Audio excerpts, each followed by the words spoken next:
What is going on, everybody? This is Joey of Underage Packers welcoming you to episode 33. I'm, as always, joined by my great and spooky co-host, Big B.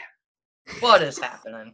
Happy Halloween, everybody. We specifically moved this episode back to this Saturday so we could have a grand old time on Halloween. So today, me and Big B will be recapping and taking a look back at all of the trade talks before the upcoming trade deadline on November 3rd, talking about someone who dared to insult the GOAT, Jamal Williams, taking a look at the Packers and Vikings injury report, and why the Vikings suck. It should be a fun one. Big B, are you ready? Oh, I'm ready. Let's get I love it. Let's do it. Trade deadline talks. There's a lot of it. I don't know why Packers fans continue to do this to themselves just to be let down come the Tuesday. But I'm just so excited when the Packers do not trade for anybody. Everybody just starts freaking out, and I'll be like, yes. I told you so. Okay, yeah, and here's the thing. The Packers literally, people are acting like we're one wide receiver. The wide receiver is the player we're missing.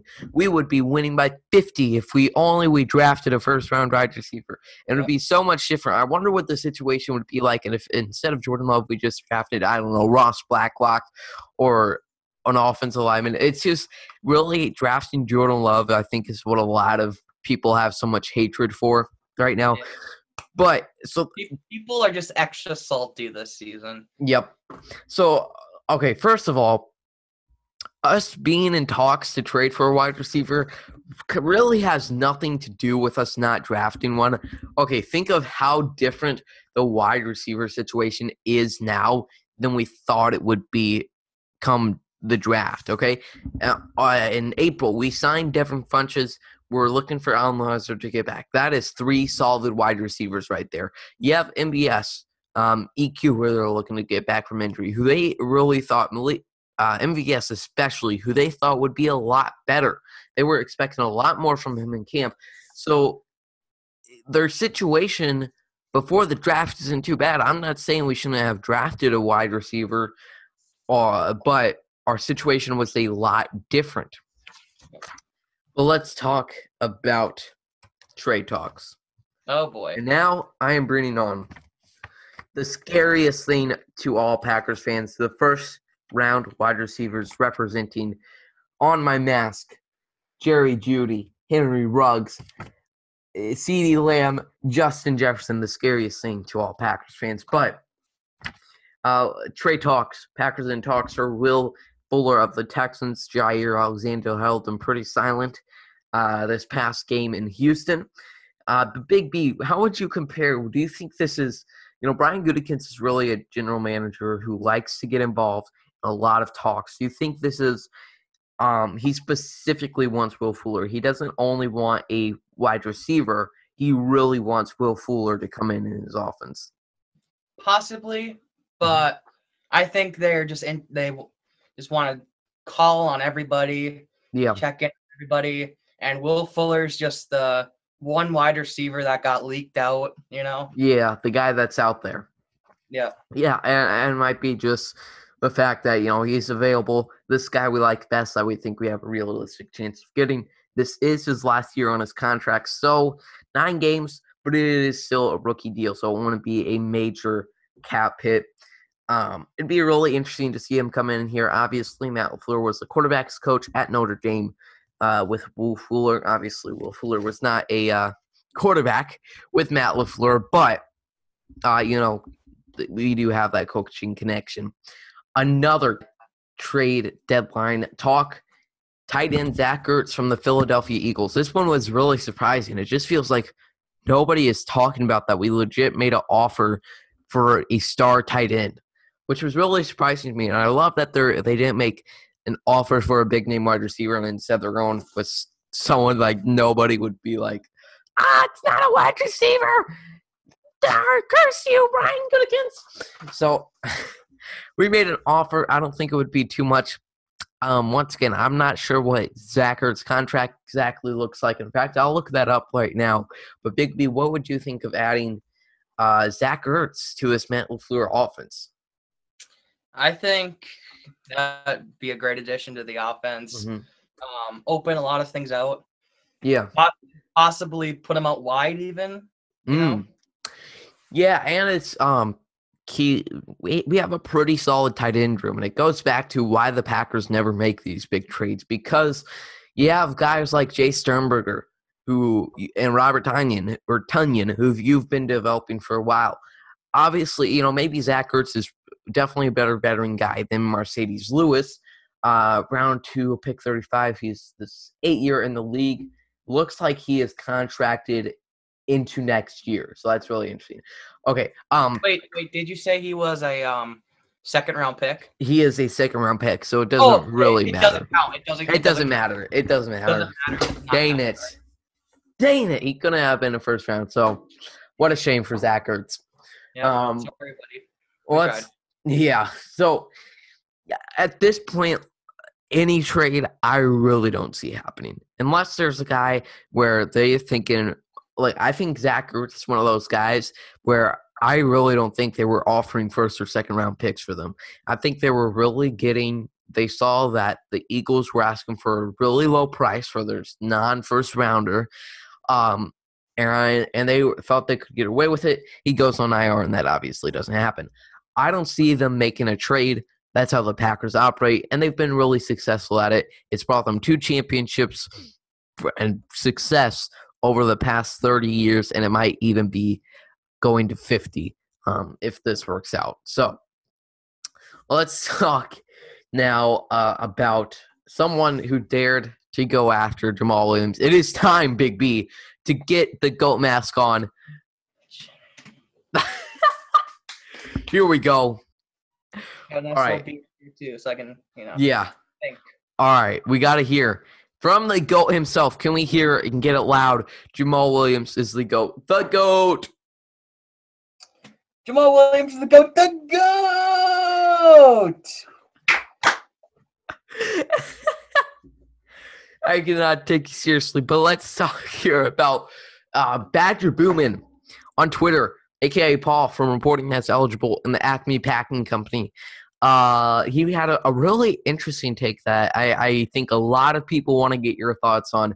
Jamal Williams says on Twitter on October 5th, Jamal Williams is a good receiver, but if he never got another carry, I'd be fine with that.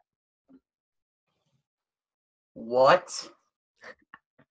Okay, so let's talk about on the face of this. This is a pretty bad take. Okay, so Jamal, when he's filled in, first of all, for Aaron Jones, when he's had to fill in for Aaron Jones, he's done absolutely fantastic. Even in his rookie year, he was great. All right? Yeah, and that rookie year was really interesting for 2017 because, that was a lot of more of a mixed with Aaron Jones and Jamal Williams. People forget really how long it took Aaron Jones to be the guy that he is right now. So that first year is a lot of a mix between Jamal and Aaron. I don't remember too much if Jamal was getting more or less snaps. I know this guy loves his spreadsheets and loves his stats, so maybe he can help us out with that and give us some nerdy analytic. And then that's where the problem starts right there, all right? Yeah, when you're bringing in spreadsheets into an argument, you already lost. And you were talking about DVOA. I don't even know what that means, but if you're bringing in charts and nerdy stats, you lose. Okay, so but on the face, this is a really bad take. When he's had to step in for Aaron Jones, he's had 100 yards each time, whether it be in the Jets in 2018, just this past week in Houston, and he's really more. He can do both. He doesn't just have to be a running back or a wide receiver. What would you, if you have a message to say to this guy right now? If he finds this clip on Twitter, what would you say to him, Mr. Badger Boogie Man or whatever your name is? That was one terrible ass take. All right. I am the biggest Jamal Williams fan, and you will suffer from this. All right. I have called you many bad names, and I do not regret it. I have blocked you on Twitter. I do not regret it. I hope you jump off a cliff and. Whoa, okay. Well, we can't. Please don't give us a 1-star rating on Spotify. Oh. He messed with Jamal Williams, so he gets what am I going? I don't know where I'm going with this, but I will say he should get some security cameras installed. He should be watching out. I mean, come on, that pretty bad take, but like it's terrible. We could spend all day talking about idiots about Jamal Williams. I remember there was a narrative before the season started that we should trade Jamal Williams, be calling around. That shit is bullshit. That is bullshit. Jamal Williams is important to us offense. Why? I still see that. I'm still seeing that. I've literally saw that yesterday. You see all comments on Jamal Williams. But yeah, I do remember. I think I know what you're talking about. But we could spend all day talking about Jamal Williams and his haters. Let's preview or before we get to the Vikings, let's take a quick recap now, taking a quick look back and make it a Halloween and a spooky edition of recapping so far this Packers season. So let's first talk who is getting the full-size candy bar for Halloween on this team so far. You know, you get to the rich people's neighborhood. You gotta get all those full size. Who would you give the full size Hershey candy bar to this season so far? All right, we're going with Jair Alexander. I love it. I love Jair Alexander. He's been locked down. He's faced some really good wide receivers, and he's done excellent, allowing 0 catches almost every single one of them. Anything else you got to add to Jair's play? It's just been phenomenal. Like, I don't know what else to say.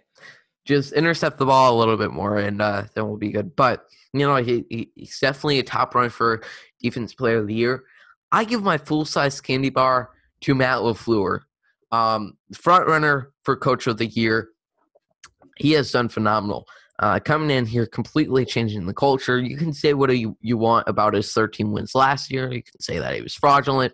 But and this year, through his first, what is it now, 19, or has a record of 18-4. Absolutely phenomenal. I might be doing my math wrong there, but thank you, Matt LaFleur. You're getting 2 full-size candy bars. You can give one to your son or whatever. But that's great. So let's talk now. Who is getting the milk duds? You know, nobody likes milk duds except my sister, but she's really weird in general. So who is getting the milk duds this year? Who has been really disappointing? I was going to go with Preston Smith, but then I remembered MVS exists. Yep. And he was terrible. I'm sorry, MVS. I love you. I love your dog. Your dog is so cute. Ace Boogedy is great, but you gotta be more boogedy on the field, man. I don't know. You're not too scary. You're not too scary to anybody. You're definitely getting some milk duds. Yep. I think I'll give mine to Packers fans. You're getting the milk duds. Anybody that ever suggested that, I mean, there's just a lot of people not carrying the G right now. You all get milk duds for not cherishing this 5-1 team that is so incredibly special. I can't wait if the Packers win the Super Bowl.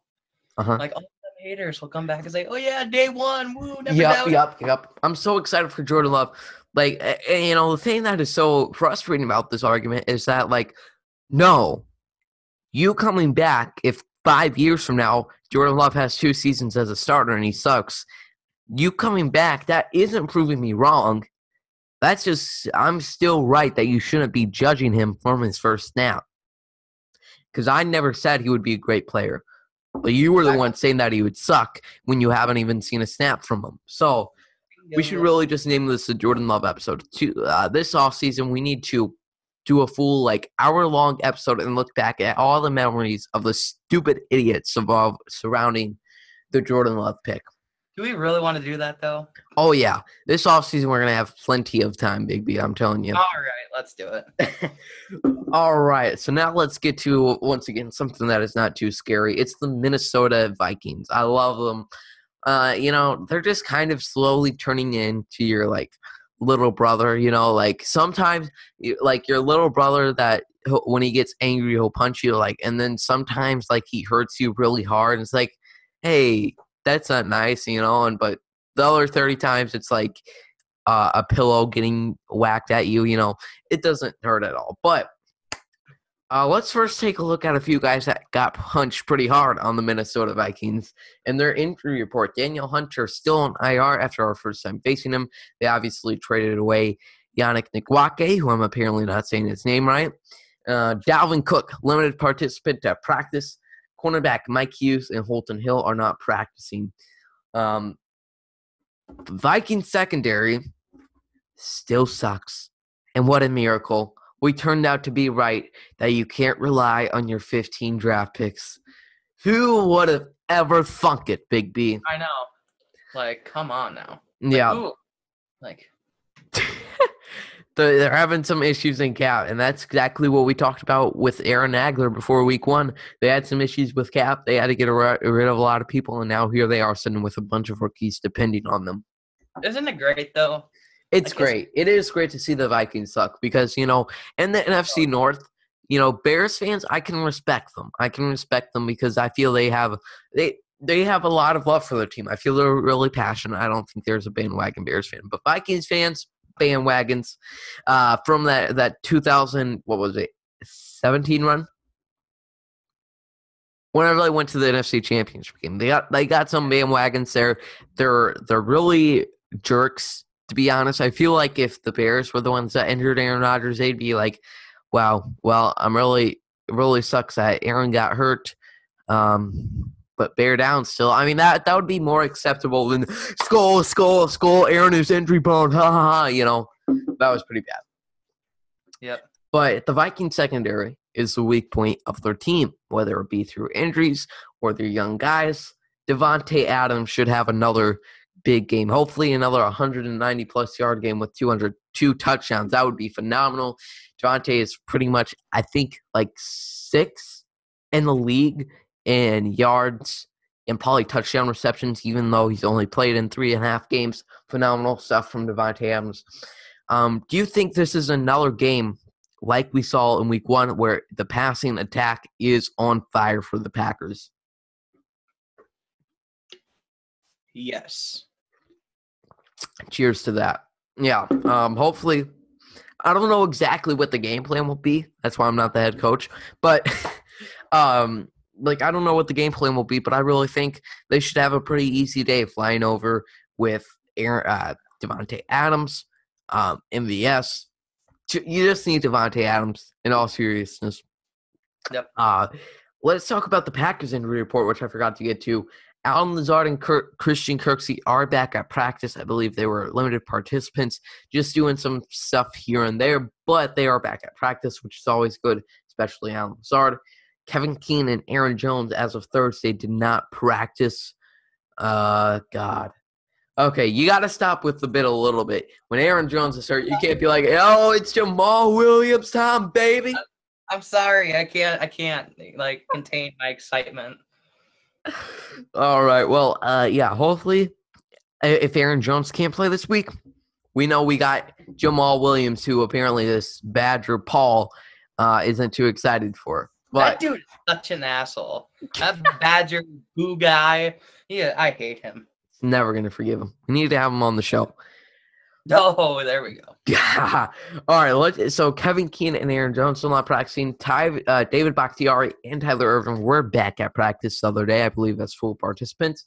Glad to hear that. Hopefully Tyler Irvin is back. We've definitely missed him quite a bit in these past few weeks. And David Bakhtiari. If David Bakhtiari is out, I feel confident in our lineup that we had, especially because the Vikings pass rush really is not too strong. But Big B, do you think David Bakhtiari and Aaron Jones, do you think this is a game where it's acceptable for them to miss to have them rest because it's not too scary of an opponent? Yeah, because you have Jamal Williams to replace Aaron Jones. Then you have Billy Turner. Yeah, really versatile, flexible offensive lineman. I wouldn't be surprised if they're good to go, but that we still rest them for a week or two. Next week, we got the Niners. Coming off a short week, it would be a great week to rest Jones and Bakhtiari. That one's going to be an interesting one. I'll definitely be watching the Niners. Do you know who they're playing this weekend? No. I don't know either. But we'll definitely be watching the Niners. Maybe they have a bye week. But Short week coming up, so nice week to rest some guys there. So moving on, we already talked about Jair Alexander and Jamal Williams. Let's get some game plan here now. The Packers, I really don't see anything that is stopping them from winning this game. Do you? No. At this point, especially with Dalvin Cook injured, really injury prone, we do got to give a shout out to that sign. For our audio listeners right now, Big B is holding up a sign that says, "Make a new sign, Big B." Corey Banke, quoting him. That is great stuff from Big B right there and Corey Banke. Collaborative work. But I don't see exactly Dalvin Cook out. Josh Jackson has stepped up, improved a lot this offseason, looked a lot better in Week 7 than he did in Week 6. Feel pretty confident with him going up. Justin Jefferson might be able to burn him. So we'd love to have Darnell Savage back. That's a big thing right there. We'd love to have Darnell Savage back.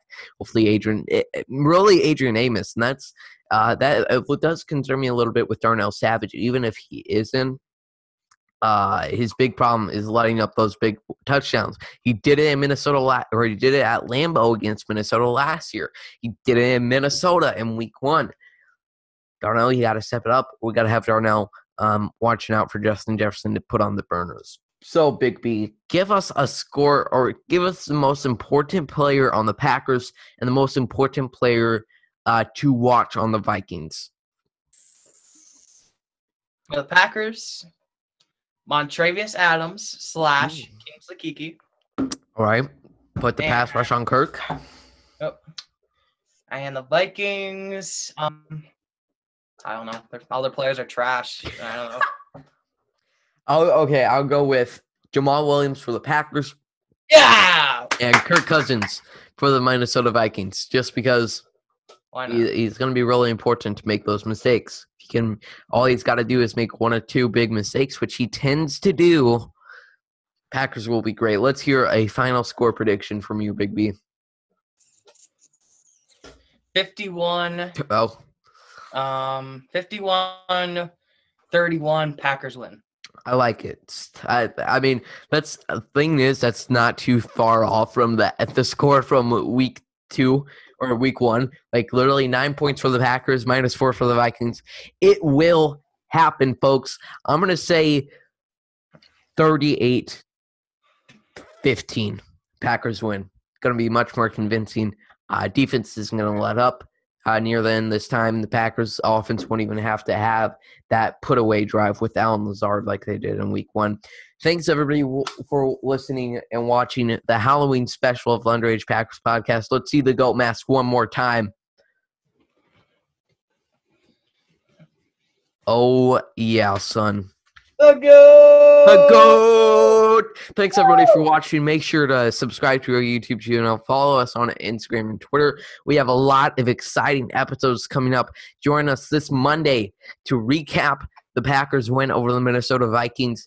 Then, this Wednesday, we will be previewing the 49ers Thursday night game with no other than Mr. Packaday himself, Andy Herman. And then we will be with you Friday morning to recap that game. Thanks, everybody, for watching. We'll see you later. Go Pack, go.